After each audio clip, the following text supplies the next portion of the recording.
Amém. Graças a Deus. Pode se sentar.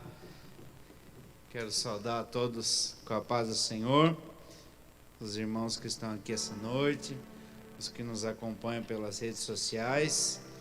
Que bom poder começar um culto assim, sentindo a presença do Senhor, né? Que bom a gente já se sentir amado, como essa última música, a letra dessa canção disse, né? Estar na casa do Pai, estar junto do Pai. Como é bom a gente ter esse privilégio de estarmos juntos a nosso Pai. Amém? Pedir para o Herão acender as luzes para nós ali. Também quero lembrar o pessoal que domingo nosso culto de ceia, né? Nos irmãos que estão nos ouvindo aí, não se esqueçam que nesse domingo é o nosso culto de Santa Ceia. Então, se prepare aí, você que vai estar conosco, você que vai participar da sua casa, prepare os elementos da ceia, não esqueça, prepare a sua mesa, é tempo de comunhão. A Camila quando ela abriu o culto dessa noite, ela começou a falar de algo interessante, do medo que paralisa, né? Do medo que nos impede de andar, do medo que nos impede de viver. E eu vejo que esse medo, ele é mais presente na nossa vida do que a gente imagina. Na verdade, ele permeia todo o nosso ser. Nós temos uma dificuldade de confiar plenamente em Deus. Nós temos áreas nas quais a gente depende de Deus, a gente confia em Deus, mas nós temos áreas da nossa vida em que nós temos essa dificuldade. E quando o inimigo percebe, né? A Bíblia fala que o medo é um espírito que nos assola, são os verdugos espirituais, né? É um medo que foge do controle da gente e ele nos impede de viver aquilo que a palavra de Deus diz. E é interessante, essa semana, em falando de viver o que a palavra de Deus diz, essa semana nós tivemos uma reunião com os amigos, pastores, né, na quarta de manhã. Eu trouxe uma palavra, e eu preparo 4 palavras para ministrar durante a semana na Rádio Campo Aberto, e faço uma pastinha lá, vou datando as pastas, para depois gravar o programa Amanhecer com Jesus na Rádio Campo Aberto. E sem eu saber, sem eu me lembrar, a mesma palavra que eu ministrei na quarta de manhã, eu ministrei ela, gravei ela hoje na Rádio Campo Aberto, e eu falei, isso não é coincidência, eu vou ministrar ela agora de noite novamente, né? E à tarde na secretaria, conversando com a Suelen, eu disse o seguinte, essa é uma expressão minha, uma forma minha de entender algumas coisas, né? Há 3 modos de Deus interagir com a gente: Deus fala, Deus grita e Deus toca. Essa é uma interpretação, é uma nova tradução na minha linguagem, tá bom? Deus fala, Deus grita e Deus toca. Quando Deus deseja cumprir o seu propósito na nossa vida, Ele age nessas 3 esferas. Eu vou começar Deus tocando, que é o que a gente não quer. Amém? Jonas.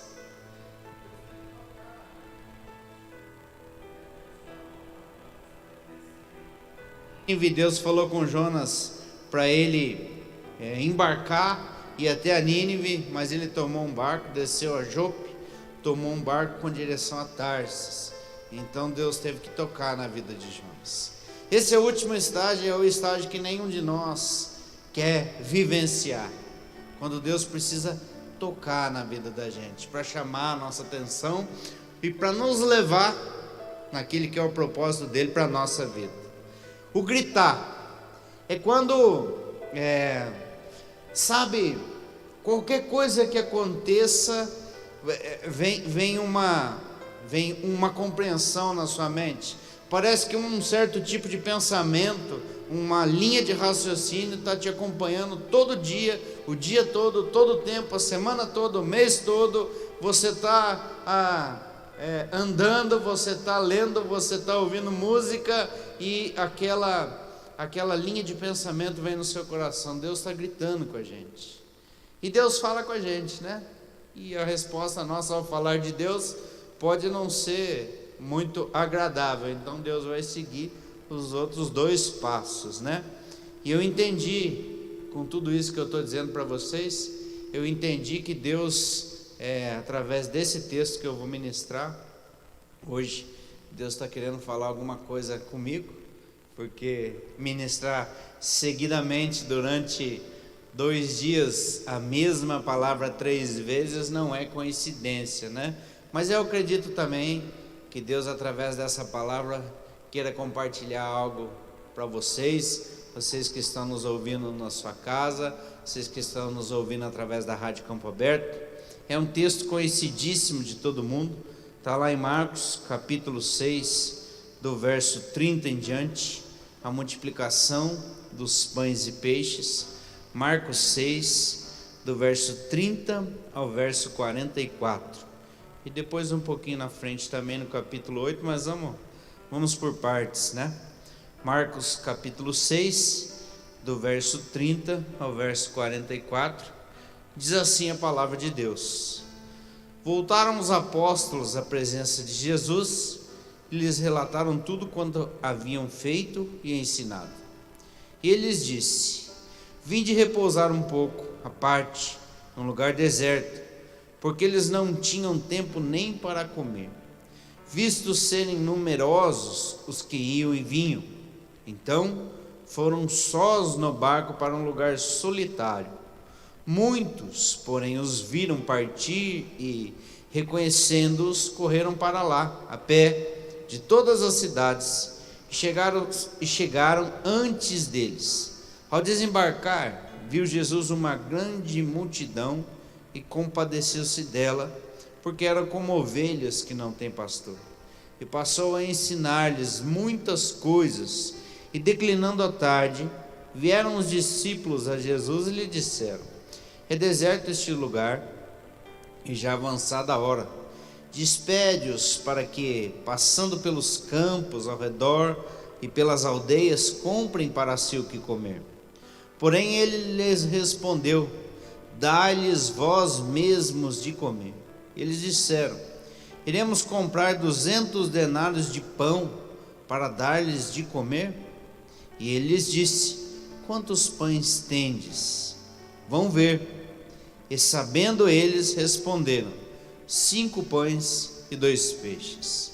Então Jesus lhe ordenou que todos se assentassem em grupos sobre a relva verde, e o fizeram, repartindo-se em grupos de 100 em 100, de 50 em 50.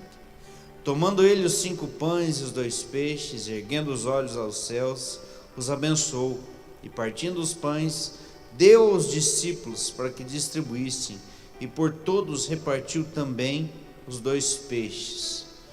Verso 42: Todos comeram e se fartaram, e ainda recolheram 12 cestos cheios de pedaços de pão e de peixe. Os que comeram pães eram 5.000 homens. Amém? Essa é a palavra de Deus para a nossa reflexão essa noite. Esse texto, ele é uma lição, é um ensino pedagógico de Jesus para os seus discípulos. Veja que Jesus está caminhando, né? Se você ler um pouquinho antes os capítulos 5, os capítulos 4 aí de Marcos, você vai perceber que Jesus vinha numa maratona com os discípulos, numa cruzada evangelística, né? Cura, libertação, milagres, coisas acontecendo, e eles estavam o tempo todo envolvidos com o pessoal ali. E chega um momento que Jesus olha para os discípulos e percebe, né? Olha, vamos nos retirar para um lugar que vocês precisam comer. É tarde já, vocês devem estar com fome. E a Bíblia diz que eles entraram no barco e se retiraram para um lugar solitário, né? Mas a multidão, a galera viu, e reconhecendo que eles eram, que era Jesus e os seus discípulos, seguiram eles. E quando eles desembarcaram, a Bíblia diz que Jesus olhou para a multidão e compadeceu-se dela, porque elas estavam como ovelhas que não têm pastor, ou seja, estavam perdidas, aflitas, desesperadas, né? Seguindo a Jesus. Que esse texto, ele me faz pensar em muitas coisas, muitas lições mesmo, né? Mas uma delas é que, como discípulos e discípulas de Jesus, nós enfrentaremos ou encontraremos na nossa caminhada situações as quais os nossos recursos são sempre insuficientes. Como discípulos de Jesus, nós somos chamados não apenas a nos servir de Jesus, mas servir as pessoas através, né, do dom do Espírito Santo que habita em nós. Então, na verdade, a Bíblia diz que o dom é dado visando um fim proveitoso. O dom de Deus não é para benefício próprio, né? Você não pode se beneficiar de um dom que Deus te dá. É claro que você vai ser abençoado pelo dom que Deus te dá, mas o dom é sempre visando abençoar as pessoas. E aqui os discípulos, eles aparentam uma preocupação com a multidão, quando eles chegam para Jesus e dizem assim: Senhor, já é tarde, a multidão deve estar com fome, porque desde cedo eles estão seguindo a gente, e a gente está preocupado com eles. Despede eles, né, para que eles, voltando para suas casas, eles encontrem aí as bodegas abertas, possa comprar um salame, né, possa comprar uma linguiça, um pão e voltem para suas casas aí com a barriga cheia, né? Mas Jesus, sabendo da intenção do coração dos discípulos, ele diz para eles assim: dá-lhes vós mesmos de comer. É obrigação de vocês cuidar dessa galera. A Bíblia fala aqui em torno de 5.000 homens, né?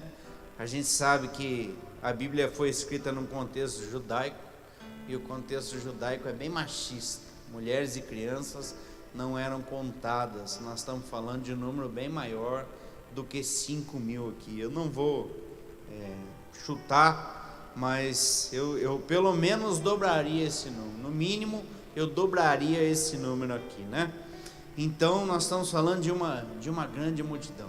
Você já viu 10.000 pessoas reunidas? Eu já vi um número grande, mais que isso, né? Mas 10.000 pessoas reunidas é um número bem grande de gente, né?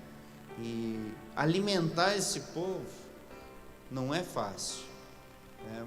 Quando os discípulos vão conferir o recurso, eles notam que o recurso deles não é suficiente nem para eles, quanto mais para a multidão.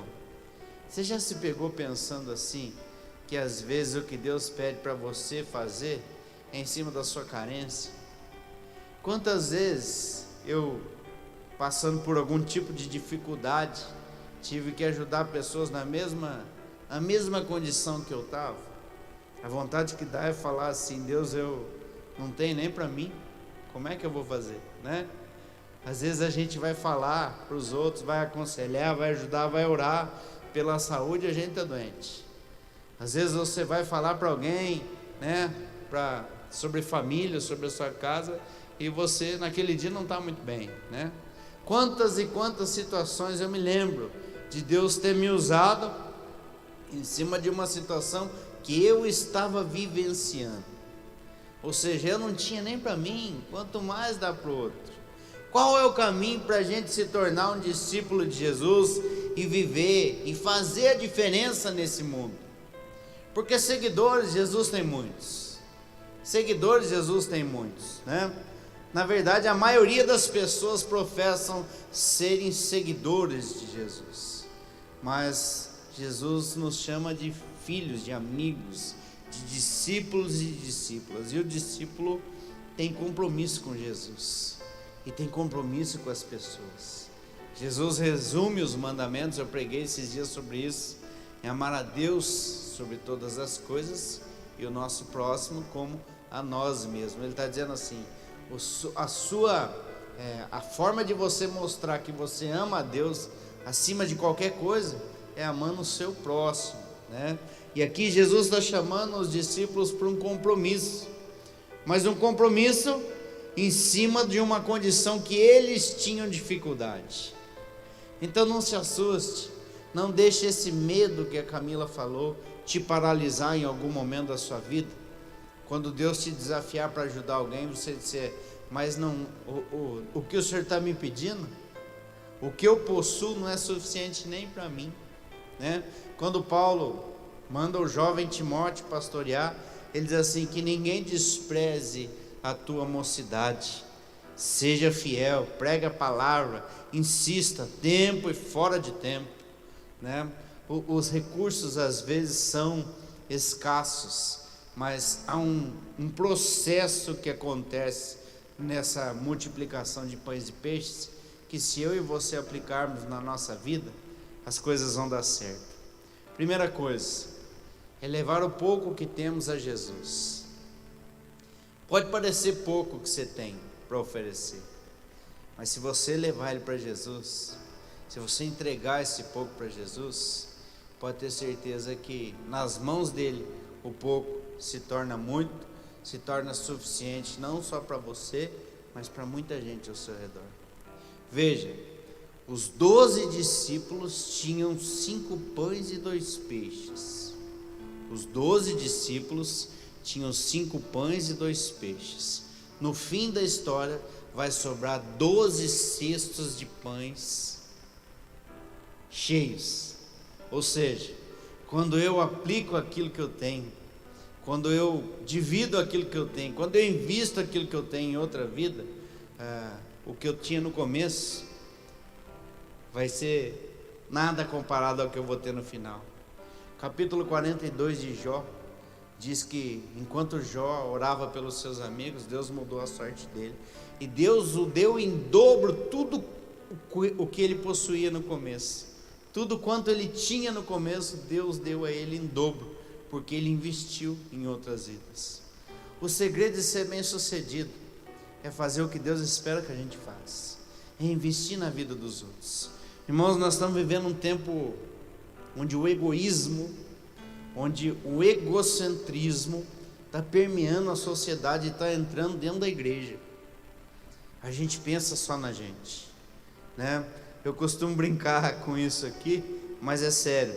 Teve uma vez que eu tive que falar na igreja, nós estávamos fazendo uma campanha, lá na cidade que a gente pastoreava antes de vir para cá, Norte Pioneiro, é chamado Ramal da Fome. Lá é uma das regiões mais pobres do Paraná, né? Aquele canto do Paraná lá é chamado de o Ramal da Fome. Então a gente sempre tinha necessidade, o povo tinha necessidade de comida mesmo, né? Não era de trocar de celular, de trocar de tênis, não, era o básico, era de comer. E constantemente nós fazíamos campanha na igreja de arrecadação de alimento. Eu me lembro que um dia eu cheguei e o pessoal da ação social separando as cestas para fazer a entrega, e tinha no canto lá uma pilha de sal, mas sal para dar, para salgar um rio inteiro, né? E naquele momento eu olhei para aquele tanto de sal, eu falei: não pode, né? Porque o sal é mais barato. Hoje eu vi o sal, tá? Você pode tirar um pouquinho o meu retorno aqui, Gabriel, fazendo favor? Está muito alto os meus retornos. Pode zerar o meu retorno. Eu olhei hoje, o sal está 99 centavos o quilo, né? E por que as pessoas davam o sal? Provavelmente porque era mais barato, né? O mais barato entre todos os itens da cesta básica, ele seria o mais barato. E eu disse assim na igreja: gente, né, vamos continuar a campanha da cesta do amor, mas por favor, nós não estamos ensalando coxo, nós estamos trazendo comida para o pessoal. Ninguém come tanto sal assim, gente, né? Vamos mudar um pouquinho, vamos dar uma variada aí. Eu duvido se as pessoas que doaram aquele tanto de sal, se compravam aquele tanto de sal para sua casa, né? Não é de hoje que o egoísmo rodeia o coração da gente, sonda a humanidade. O egoísmo é uma tentação muito grande, ainda mais em tempos como esse, né? Onde a gente está vendo falar em tanta coisa, se bem que a gente tem constatado que a maior parte disso é um alarmismo exacerbado. Graças a Deus, hoje é o 3º ou 4º dia, não me lembro, consecutivo que nós em Laranjeiras do Sul não temos mais nenhum caso de Covid-19 confirmado. Temos tido uma recuperação ativa de pessoas, né? Graças a Deus, isso tem sido bênção de Deus para a nossa cidade. Em muitos outros lugares, né? Hospitais que foram montados aí às pressas, nem foram usados, alguns já estão sendo desmontados, graças a Deus, a oração do povo de Deus aí, Deus tem sarado a terra, né? Então, num tempo como esse, as pessoas ficam mais egoístas, né? Tem a tendência a estocar alimento, a estocar isso, aquilo, porque pensam em si, né? Logo no começo que surgiu, hoje eu também estava conversando com a Su, nosso último culto presencial, com toda a igreja, foi dia 22 de março, né? Dia 18 a gente saiu o decreto, a gente deu o aviso, no dia 22 nós tivemos o último culto com toda a igreja reunida aqui, já faz um tempo bom. E eu me lembro que no começo de tudo isso aí, quando foi anunciado isso, a mídia começou a orientar o pessoal que não estocassem alimentos. Vocês lembram disso? O povo começou a comprar água, começou a comprar comida, começou a faltar produtos na prateleira. Por quê? Por causa do egoísmo. As pessoas estavam pensando em si, né?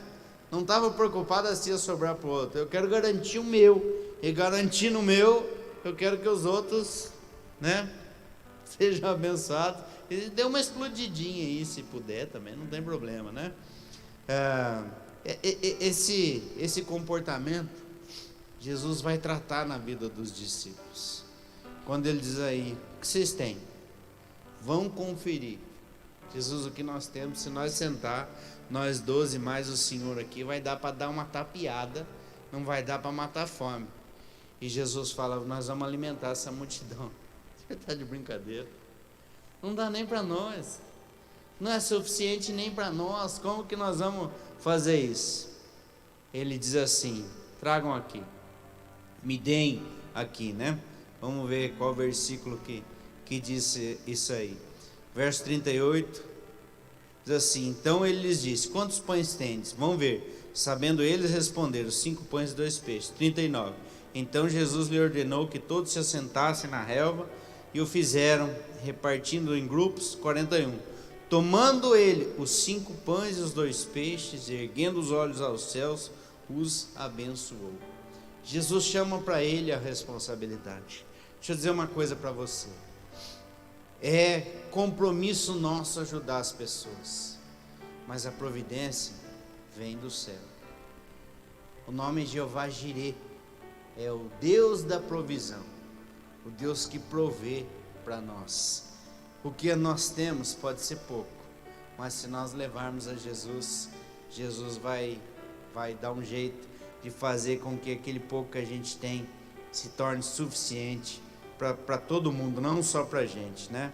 Você pode achar que o que você tem é pouco, que o seu talento é insuficiente, que o seu dom é pouco, é pequeno demais, que você não tem nada para oferecer, mas eu tenho certeza que se você levar o que você tem até Jesus, Ele vai abençoar isso aí. A segunda coisa é valorizar a bênção de Deus. Quando eu falo em bênção, logo me vem à mente a história dos 2 irmãos, né? Jacó e Esaú, os 2 filhos de Isaac. Um deles, o Esaú, a Bíblia chama ele de exímio caçador, chega da caçada morto de fome e vê o seu irmão fazendo um cozinhado de lentilhas ali, e seu irmão mais do que esperto, Jacó, enganador, usurpador, né? Seu irmão louco de esperto, Esaú olha para aquele cozinhado e diz assim, me dá um pouco desse cozinhado. Jacó diz assim, eu dou, mas você tem que trocar comigo pelo direito da primogenitura, ou seja, a bênção do nosso pai Isaac. Ele fala, eu estou a ponto de morrer de fome, o que me adianta, de que vale bênção no momento desse?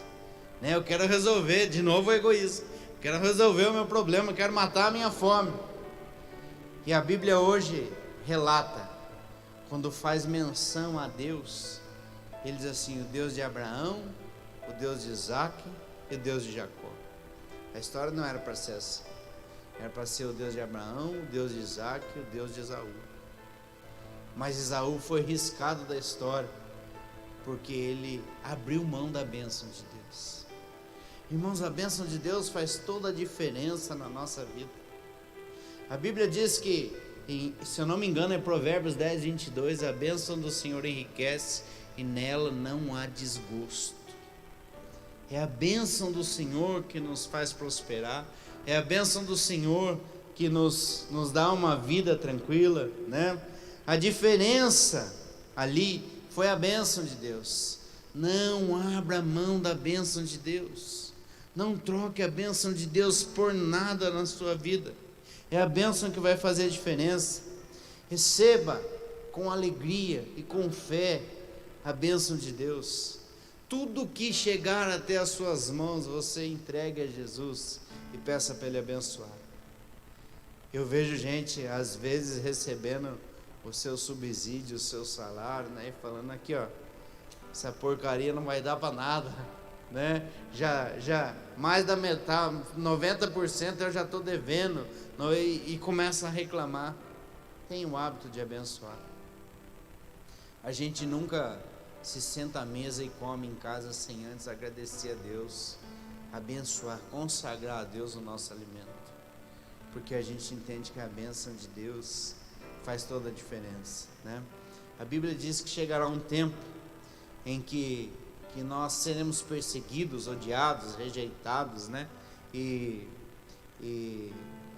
Até o que comemos e o que bebemos será contaminado, mas nós devemos consagrar a Deus.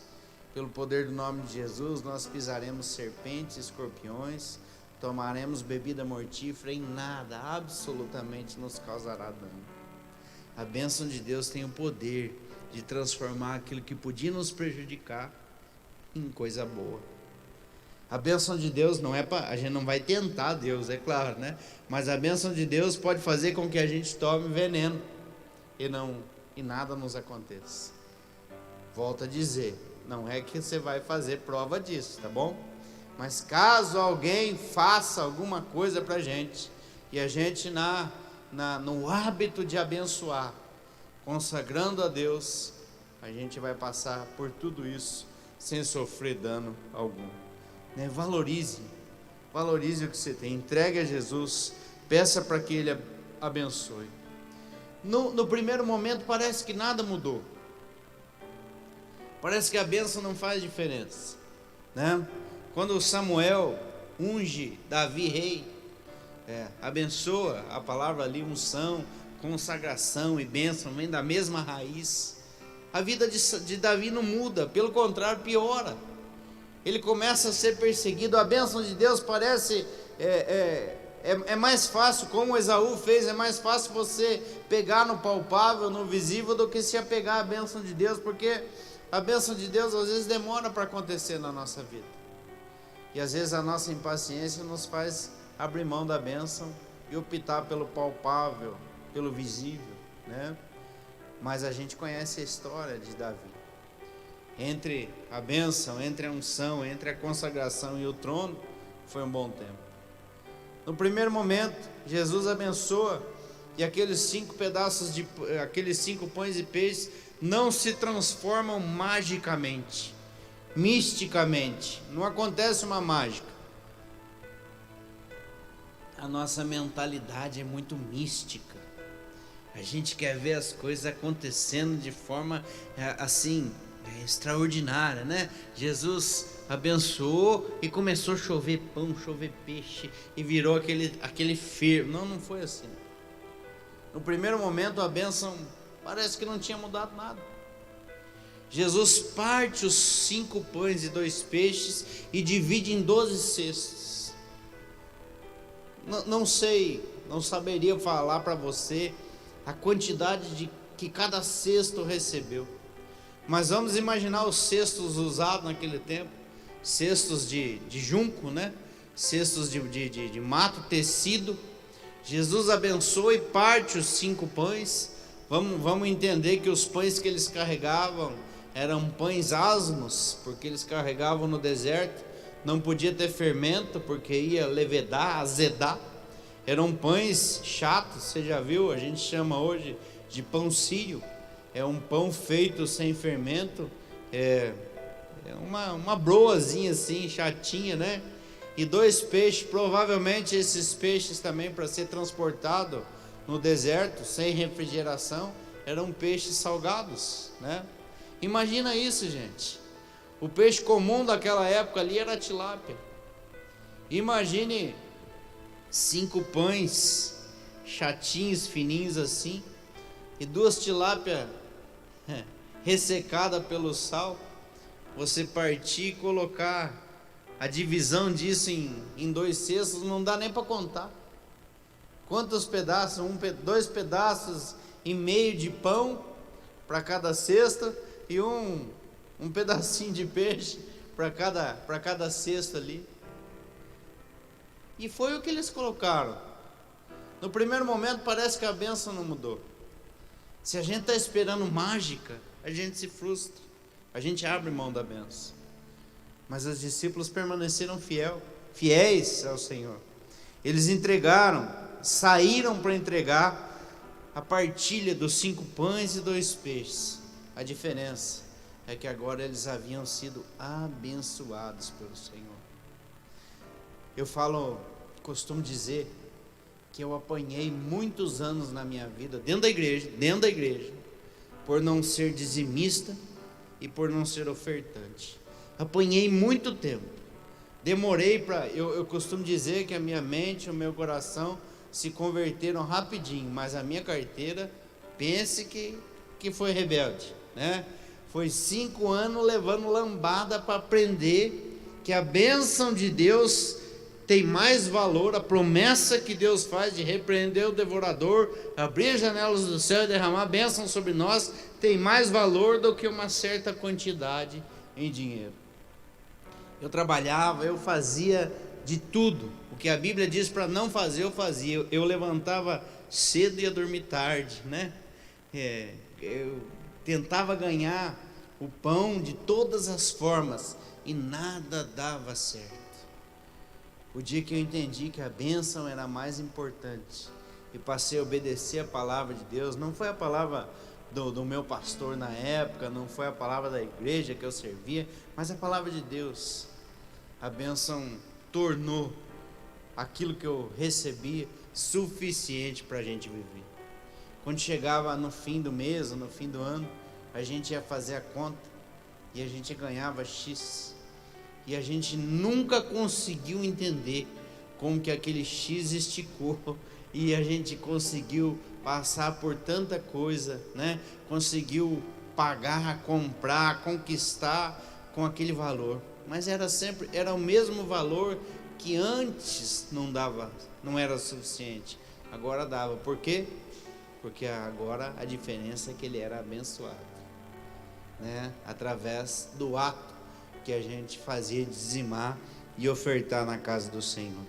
Os 5 pães e 2 peixes continuavam sendo fragmentos de 5 pães e 2 peixes. A diferença é que agora eles estavam abençoados. A diferença entre o que eles entregaram e receberam é que eles entregaram algo comum e receberam algo consagrados, abençoados pelo Senhor. Quando a gente leva o pouco que a gente tem até Jesus, é algo comum, mas quando a gente pega de volta, é algo abençoado. E aí, meu amigo, não tem limite para o que Deus pode fazer, né? Valorize a bênção de Deus, não troque ela por nada, não abra mão, não negocie. E por fim, eles obedeceram a Deus. O milagre não aconteceu quando eles receberam os pães e peixes abençoados. Aconteceu quando eles obedeceram e foram distribuir os pedaços de pães e peixes abençoados. Eu já falei disso aqui, né? Eu fico imaginando, Jesus mandou que o povo se dividisse em grupos de 100 e 50. Como eu disse, eram 5.000 pessoas relatadas na Bíblia, mas vamos colocar homens e mulheres, 100.000 pessoas, 10.000 pessoas, no mínimo 10.000 pessoas. 10.000 pessoas divididas em grupos de 100, sentados na relva. Dá para você imaginar a roda que isso formou? A galera, né? O tanto de gente que isso abrangeu. Agora, você, como discípulo de Jesus, pega aquele cestinho e você está olhando e está vendo pedaços de pão, de 5 pães e peixes. E Jesus fala: vai levar para a galera comer. Meu Deus do céu. Os primeiros passos que você dá, eu imagino que passa na cabeça da gente, né? Eu vou levar pedrada, vão me matar, porque eu vou chegar para esse povo com o que eu estou vendo. Esse momento o medo pode travar, gente, impedir a gente de viver as grandes experiências que Deus preparou para a gente, porque os nossos olhos enganam a gente. Os nossos olhos enxergam com a razão, mas a gente precisa enxergar com os olhos da fé. O milagre não aconteceu quando Jesus pôs os pães e peixes partidos. Aconteceu quando os discípulos saíram, obedeceram, mesmo sem ver, mesmo sem entender, eles acreditaram e obedeceram ao Senhor. E serviram toda aquela multidão a ponto de todos comerem e se fartarem. Irmão, se fartar de pão e peixe não é fácil. Fala a verdade, né? Tem que ser muito. Eu conheço uns que para se fartar, para falar eu estou satisfeito de pão e peixe, tem que ser uns 5 daqueles caseiros, né? E no mínimo uns dois, a gente chama de dourado, aqui não tem, né? A bacia de onde eu venho de peixe é diferente, né? Mas vamos colocar um peixe que todo mundo conhece, 2 pedaços de salmão assim, né? Ainda não é suficiente para fartar alguns. E a Bíblia diz que aquela multidão comeu e se fartou, porque os discípulos, sem recursos, levaram um pouco que tinham a Jesus. Jesus abençoou, e eles pela fé obedeceram e passaram a servir as pessoas. Esses primeiros passos de obediência são difíceis, são desafiadores. A gente dá os primeiros passos de fé na nossa vida não é fácil, não vai ser fácil. Talvez você esteja vivendo situações que você precisa começar a se mover pelo viés da fé. Você já tentou o natural, já tentou o comum e não deu certo. Sobrou a fé e agora você tem que se mover por ela. E eu entendo você. Os primeiros passos de fé são difíceis de ser dados. Deus já me pediu coisas que eu falei, eu estou ficando louco, né? Eu estou ficando louco. Uma vez eu estava almoçando, sentei para almoçar, e Deus falou assim ao meu coração: levanta, vai em tal lugar, tem uma menina, a família está sentada comendo, tem uma menina, ela está com tumor na cabeça, eles já fizeram o exame, ela está com tumor na cabeça, ora por ela. Não fala mais nada e volta embora. Senhor, assim na lata? Assim na lata. Deixei o prato, levantei, fui, cheguei lá. Eles não eram cristãos, não eram evangélicos, mas eram amigos, conhecidos, e respeitaram o que eu pedi para fazer. E eu orei e voltei. Não falei mais nada, fiz exatamente como Deus falou. Mas eu confesso para vocês que eu relutei uns 5 minutos. Até eu me levantar da cadeira, eu relutei. Eu falei, não, eu tomei, eu comi alguma coisa estragada, né? Isso é coisa da minha cabeça, não pode. E eu confesso para vocês que os primeiros passos, os primeiros quilômetros até chegar na casa daquela família foram desafiadores. Eu fui brigando comigo, eu fui brigando com a minha mente, eu fui brigando com o meu coração, eu travei uma batalha dentro de mim. Eu falei, não, eu vou voltar, eu vou virar e vou voltar, não pode, isso não tem cabimento isso. E o que aconteceu? Deus curou aquela menina. Passado um tempo, a família inteira chegou na igreja, né?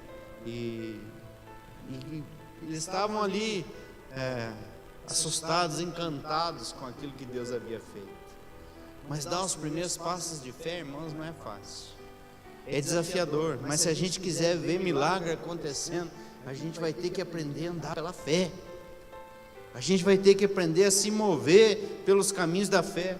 Quando eles obedecem, distribuem os pães e peixes, o milagre de Deus começa a brotar. Quando você obedece a Deus, o milagre começa a acontecer, coisas extraordinárias começam a acontecer. Obedeça a Deus e você verá milagres extraordinários acontecendo na sua vida. Amém? Eu não sei quem, além de mim, precisava ouvir essa palavra essa noite, mas eu tenho me preocupado de verdade, não só com a minha vida, mas até conversava com o Jefferson.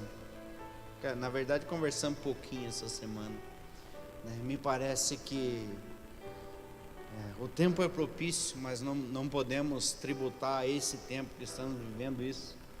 Mas me parece que nós estamos ficando céticos, relaxando na nossa vida com Deus, na nossa vida devocional, na nossa vida de oração, na nossa vida de leitura, né?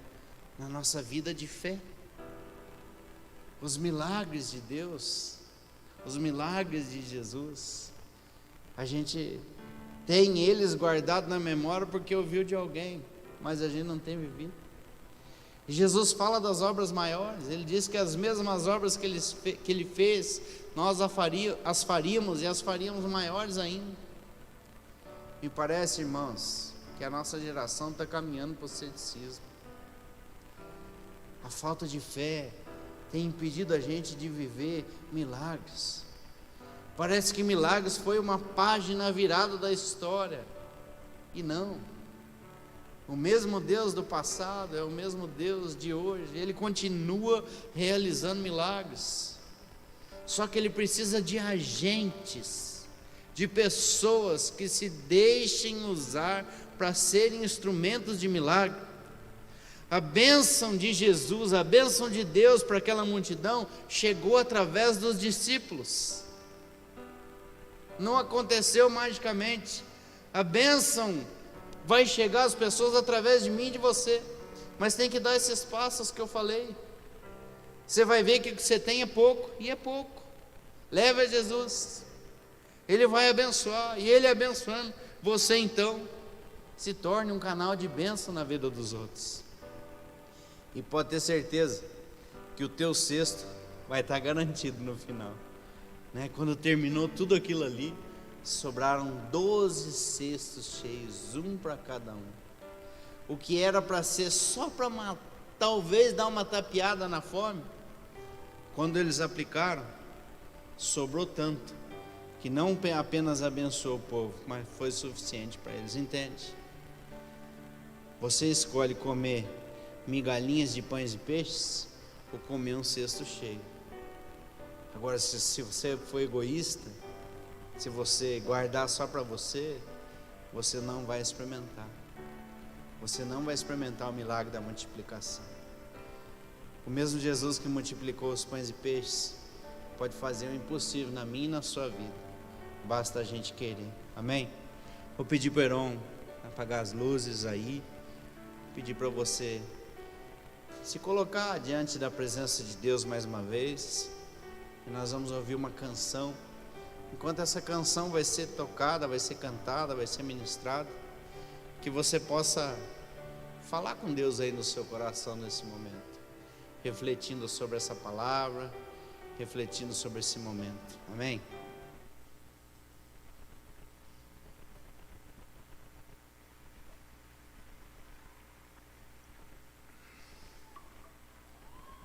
Coloca o teu coração na presença dele nessa noite. É tudo que ele espera de você, amado. Não há nada que eu e você tenhamos que possamos alegrar e satisfazer o coração do Senhor. Mas Ele quer a minha vida, Ele quer a tua vida. tudo que eu possa fazer, e tudo que você possa fazer, é muito pouco por tudo aquilo que Deus fez por mim, por você.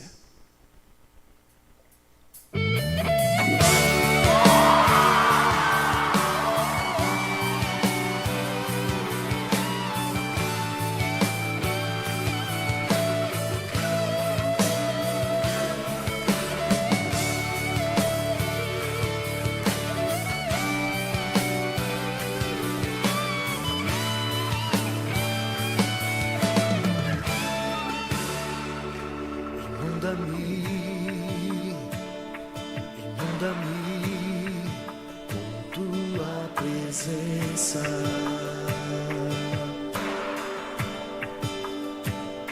Inunda-me com tua presença.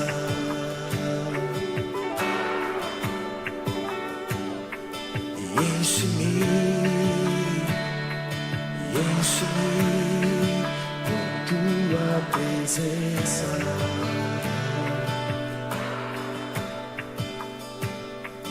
Enche-me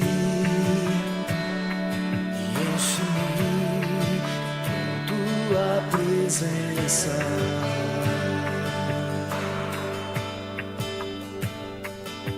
E não há nada que eu queira mais do que estar em ti.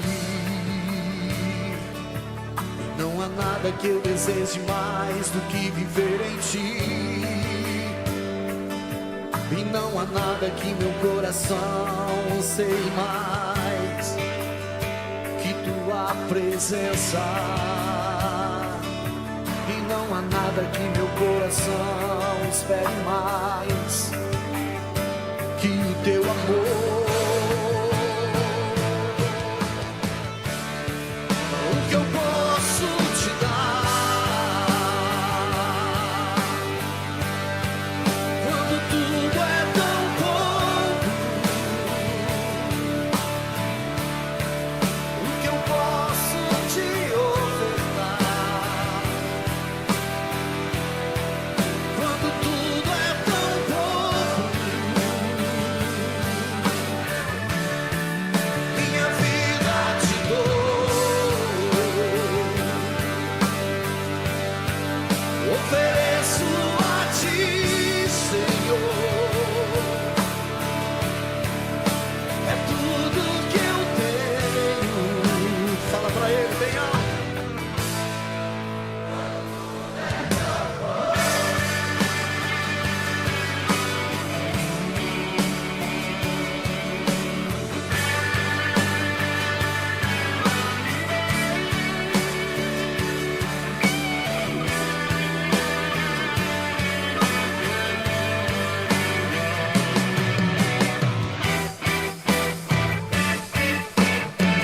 Declare isso bem alto, igreja. O que eu posso te dar? Fala pra ele.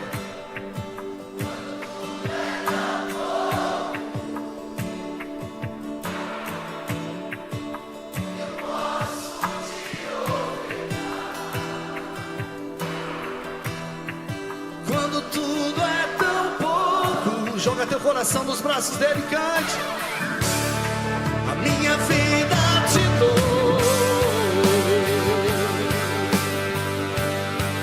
Ofereço a ti, Senhor. É tudo que eu tenho. Diz bem alto, só você.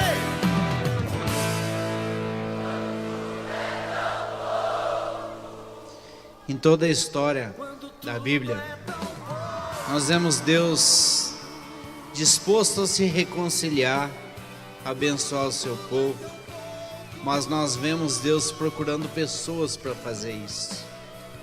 Quando o clamor dos hebreus sobe até os ouvidos de Deus, quando eles estavam presos no Egito, Deus encontra Moisés pastoreando o rebanho do seu sogro, se manifesta a ele numa sarça ardente e diz para ele: eu te enviarei até Faraó para que você liberte o meu povo da escravidão.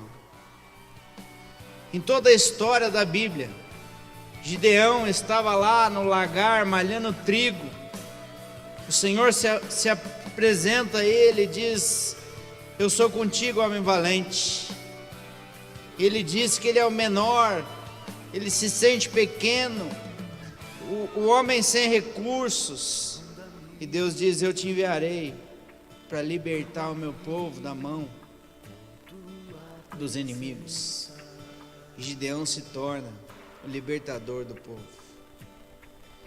Quando Jesus seleciona os seus discípulos, ele escolhe homens simples, pescadores, cobradores de impostos, homens sem nada a oferecer. Porque não se trata de nós, nunca se tratou de nós, se trata dele.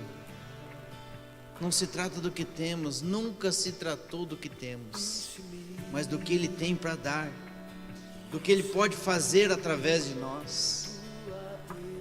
A Bíblia diz que os olhos do Senhor estão sobre toda a terra, para se mostrar forte para com aqueles cujo coração é totalmente dele. Deus anseia por fazer milagres, por se manifestar na terra em tempos como esse, mas ele continua procurando pessoas. Quando Isaías vê o Senhor, ele diz: ai de mim. E Deus pergunta: a quem enviarei? Quem há de ir por nós? Isaías rapidamente diz: eis-me aqui, Senhor, envia-me a mim. Deus encontra no nosso meio pessoas dispostas a se tornarem agentes de milagres do Senhor. Homens como Moisés, mulheres como Raabe, que hospedaram os teus profetas, Pai. Simples, pecadores e pecadoras, mas que disseram sim ao seu chamado, acreditaram, tiveram convicção e caminharam pela fé. Homens que pela fé passearam em fornalhas de fogo, homens que pela fé dormiram descansadamente ao lado de leões famintos, homens que pela fé foram cerrados ao meio, desprezados, mas fizeram a sua vontade, abençoaram milhares de pessoas, viveram uma vida altruísta, viveram uma vida, ó Deus, com empatia pela necessidade das pessoas.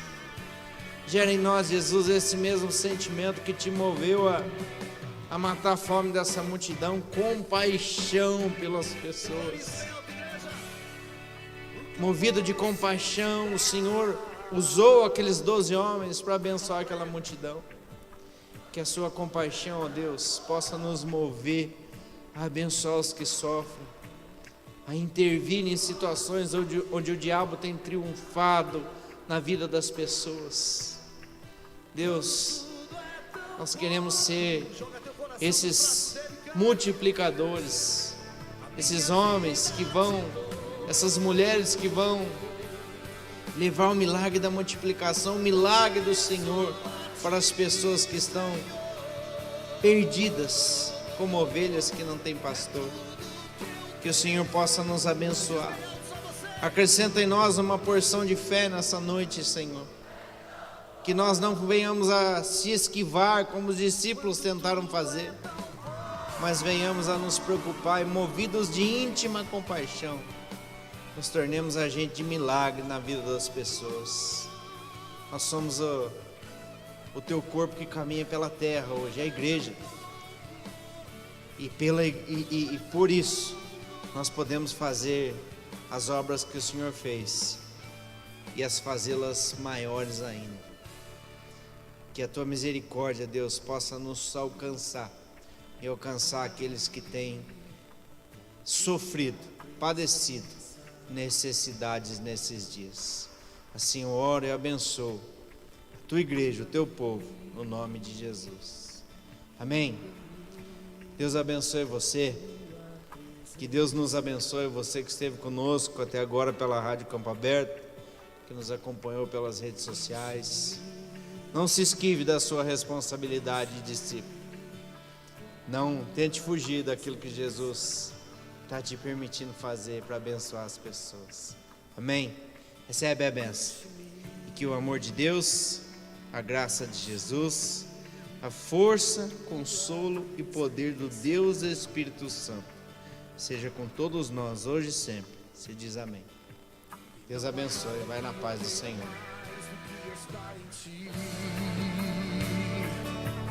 Não há nada que eu deseje mais do que viver em ti.